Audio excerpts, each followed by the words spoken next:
జవాన్లు తమ సమస్యలపై సామాజిక మాధ్యమాలకు ఎక్కితే చర్యలు తప్పవని సైన్యం హెచ్చరించింది. సమస్యను సామరస్యంగా పరిష్కరించుకోవాలని సైనిక దినోత్సవం సందర్భంగా army chief general Bipin Rawat హితవు పలికారు.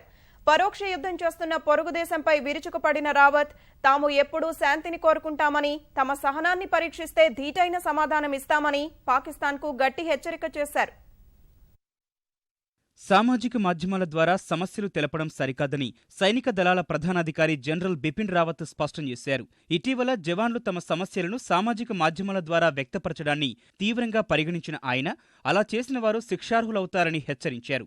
సైనిక దినోత్సవాల్లో భాగంగా ఢిల్లీలో ఏర్పాటు చేసిన కార్యక్రమంలో పాల్గొన్న జనరల్ రావత్ సమస్యలు పరిష్కారం కాకపోతే నేరుగా తనను కలవొచ్చని జవాన్లకు సూచించారు. సామాజిక మాధ్యమాల్లో సమస్యలు వివరిస్తే అవి ఇతర సిబ్బందిపై దుష్ప్రభావాన్ని చూపుతాయని ఆయన అన్నారు. हाल ही में हमारे कुछ साथी सोशल मीडिया का प्रयोग करके अपनी समस्याओं को मीडिया के समक्ष पेश कर रहे हैं.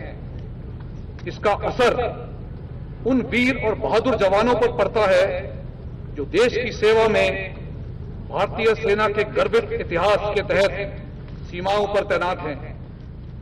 उनको हमें प्रेरित करके उनकी हौसला अफजाई करना चाहिए.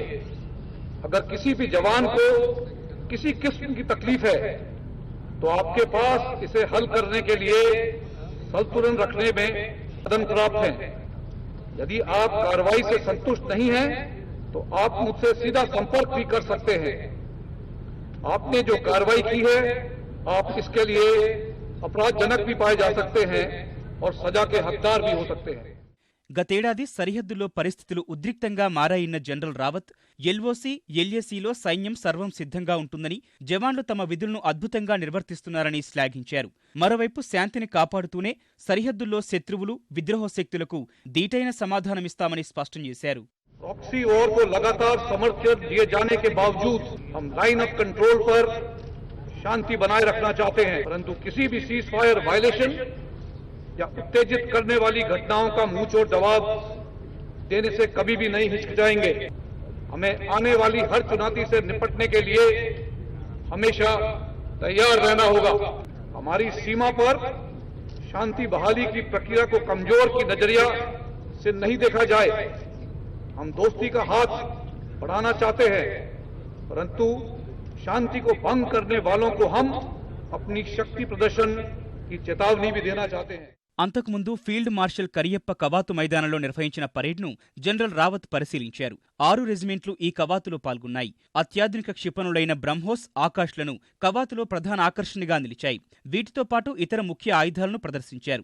35 దేశాలకు చెందిన 87 రక్షణ బలగాలు కూడా ఈ కవాతులో పాల్గొన్నాయి. America, Japan, Russia, China, Israel సహా మరికొన్ని ఆఫ్రికా దేశాలు పరేడ్లో పాల్గొన్నాయి.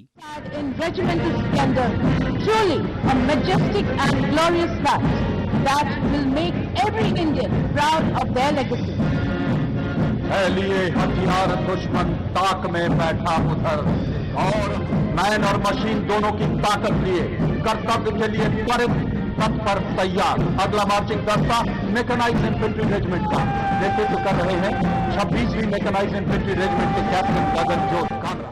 అనంతరం భారత సైన్యం ప్రతిష్టాత్మక Jaan Baaz motor cycle dare devils విన్యాసాలు ఆకట్టుకున్నాయి.